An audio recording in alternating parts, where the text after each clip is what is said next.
Hey guys, what's going on? Third Street Reactions here. We're back. I'm Shane. Zakk. We're back here with episode 3 of Vox Machina, the legend of Vox Machina. First episode didn't grab us, but we liked the second one a lot more. We did. And people are saying it just gets better and better. Quite a bit more. For one, all the people that had like the desertion we had, the people that were like, what the fuck? You know, you don't get it. It's this. Yeah. We listened. I get it. I understand that a lot of the storytelling in this series is based on actual D&D playing. Yeah. So, I get it. Yeah. Case closed. Moving on. I'm all for like the group becoming competent. We just watched Peacemaker. I'm not sure if the finale will come out before this video, but we loved it. And one of the great things about that is you have these incompetent people coming together as a group. And even when you can hate that group at first, but when they come together, it's usually always a good thing in storytelling. It's like the Guardians of the Galaxy. Also done by James Gunn, one of my favorite Marvel movies. Oh, yes. I guess real quick, what happened last time? Well, oh, yeah, the dragon. The Irish, the Scottish guy. I found out it was the Scotsman. Yeah, which is a sad thing. It's a damn shame to see the dude with the Scottish accent going out of the show. But I know. Grog definitely went berserk. Definitely split his fucking head open. Yeah. After they had their moment. And Vex nailed him with the superpowered arrow from Pike. We like the show, and we're all for it, so let's just see where it takes us now. I don't think this is going to end in a good way. Neither do I.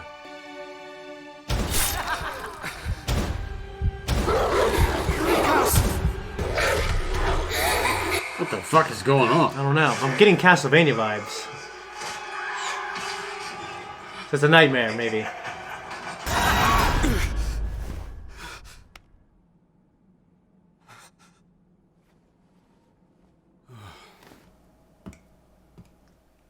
He's got one of those fucking... Bad dream? Is there any other kind? It's a good line. Good morning, everybody.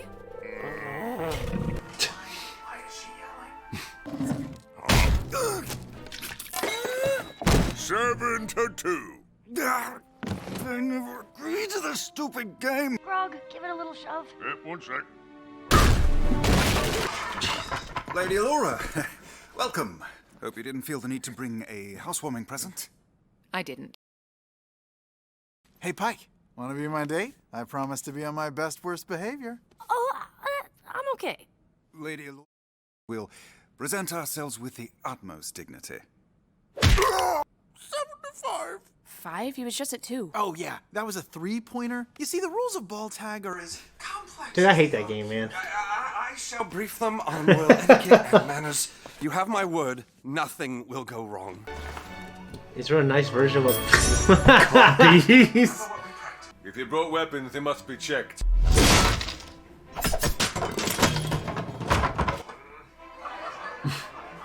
Vox Machina, champions of justice, hunters of dragons, destroyers of chastity. Right, let's stick together. Follow my lead for formal greetings and... Destroyers. Destroyers! Cheers! What are you looking at? From Whitestone, Lord Silas and Lady Delilah Briarwood. He was definitely the flashback, wasn't he? Mm-hmm. I always hate that shot. So unsettling. Whitestone was my home, until those fiends took everything from me. What do you want us to do? Should we say something to Uriel? We can't. Looks like they're staying overnight. The safe word is Shenga. My safe word's mommy.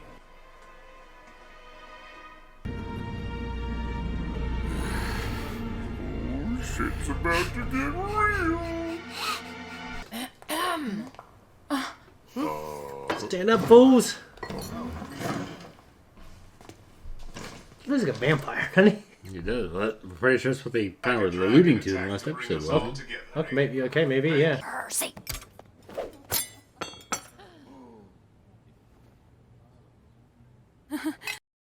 Give Vax a chance to gather some intel.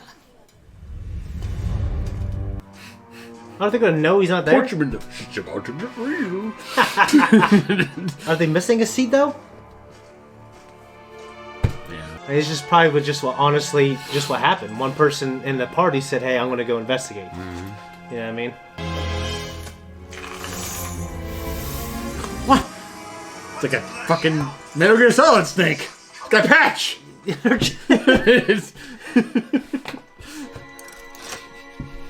Need two. Unless you're Tom Cruise. Or perhaps I might be forced to send a garrison of troops to check on your city. You won't need to do that.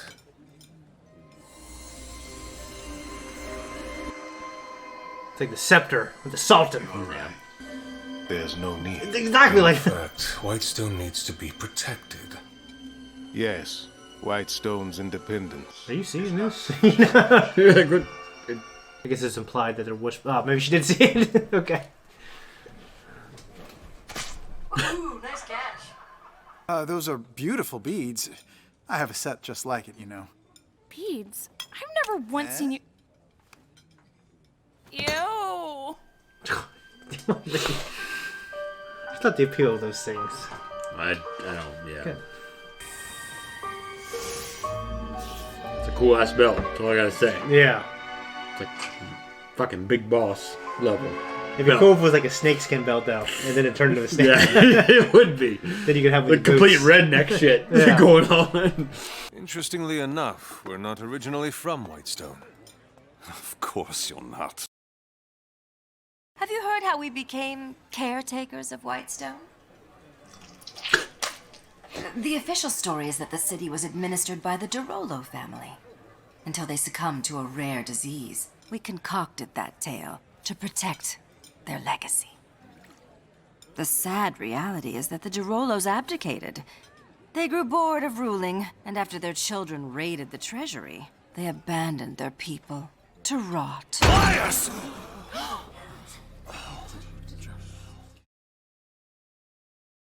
Thank you, Sovereign Uriel, but I think we will retire for the night. It was a lovely dinner. We especially enjoyed the company. Come on, you're smarter than that, dude. The Briarwoods. They murdered my entire family.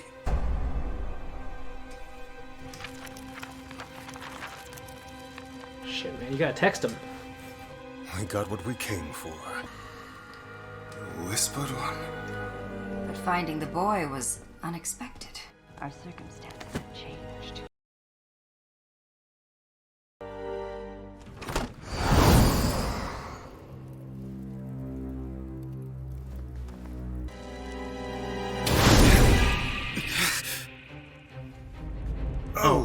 God. Beg your pardon. Oh, gosh, you're a handsome couple. Be right back.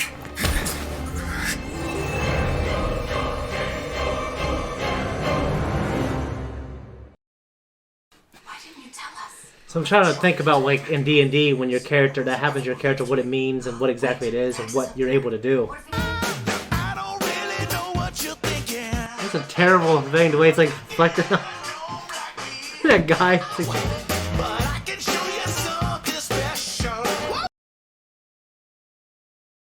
You look delicious.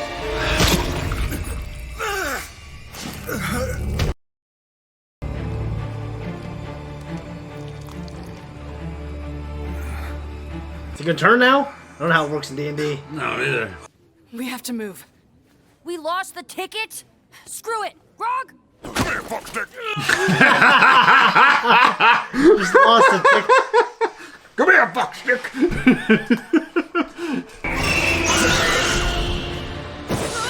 Silas! Delilah!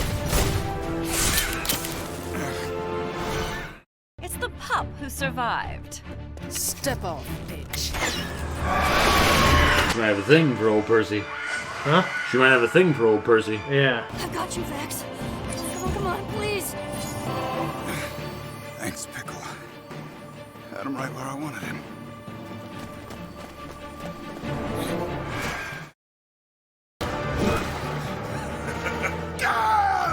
These are amongst protectors of the realm. That guy's huge. Oh shit, that ain't good.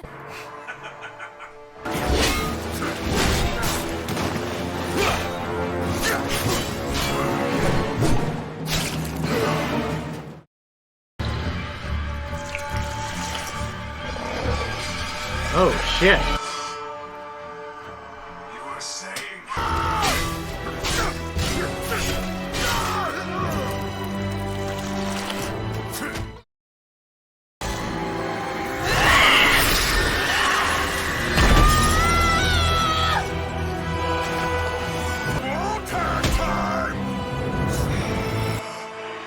He has a Croatian in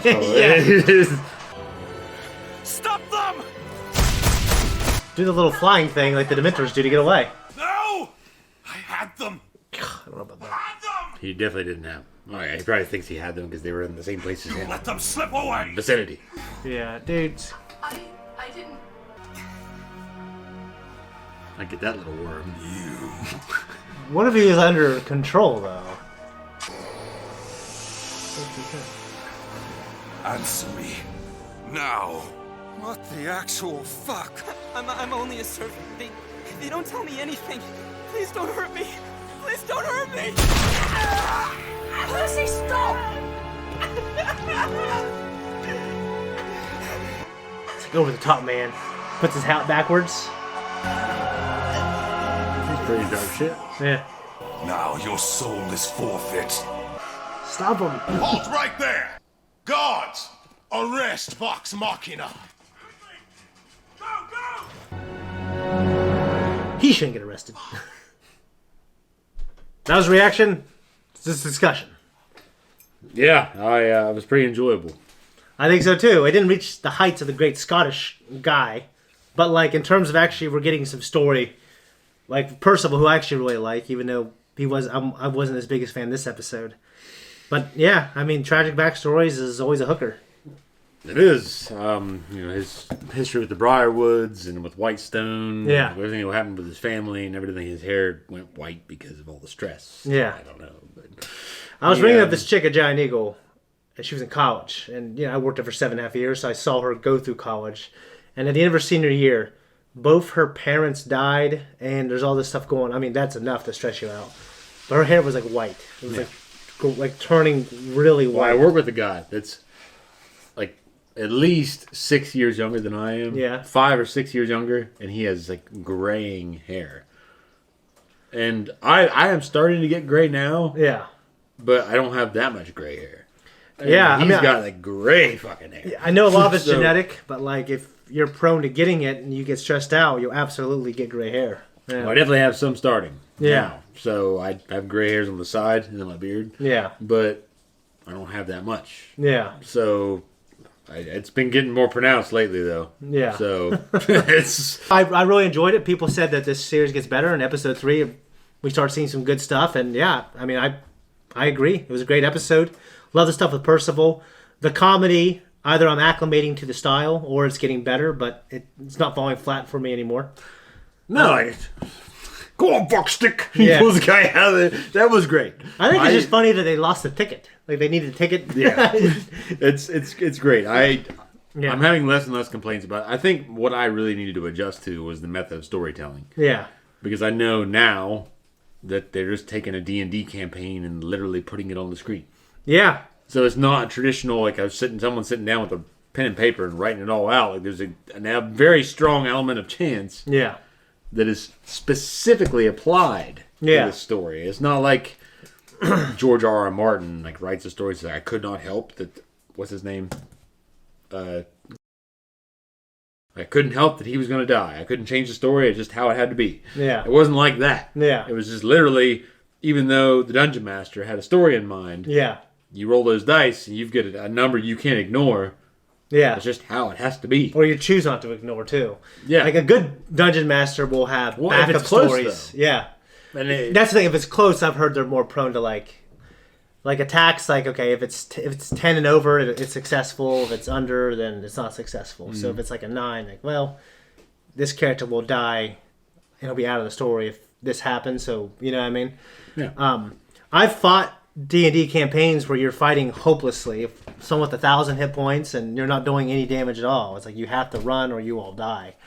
And so it just, I'm wondering in my head how many hit points he has, and like I do know like some guys want to have more control of the story, and I think that's, in my opinion, that's a good thing. But you know, eventually I feel like Percival has to confront these people. I don't think he's going to take his family grounds back. No, not the estate. Yeah, but I think he needs to confront them eventually in the campaign. And I actually think they're pretty cool. The vampires are always cool, and it's not done as well as Castlevania, which we need to start doing again, because that show is so good and the vampires are so great. But they were cool, and they're always so powerful, and you know they have magics that you don't understand. It's pretty cool.